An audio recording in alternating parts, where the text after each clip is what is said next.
অতঃপর ইসমাইল বলেন, হে আল্লাহর নবী, আপনি যখন আমাকে কোরবানি করবেন তখন নিশ্চয়ই আমি যন্ত্রণায় হাত পা ছুটতে থাকব, এতে আপনার অসুবিধা হবে, সুতরাং আপনি আমাকে দড়ি দিয়ে বেঁধে নিন। এ কথা শুনে আল্লাহর পয়গম্বর কাঁদতে কাঁদতে নিজ হাতে পুত্রকে দড়ি দিয়ে বাঁধেন।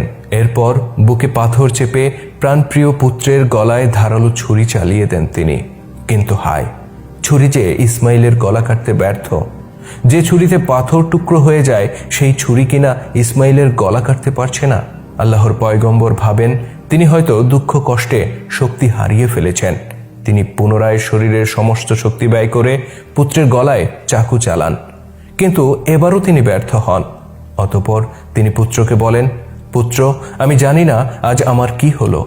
আমি নিজের শরীরের সমস্ত শক্তি দিয়ে তোমার গলায় ছুরি চালাচ্ছি, কিন্তু মনে হচ্ছে তোমার গলা যেন পাথরের চেয়েও শক্ত।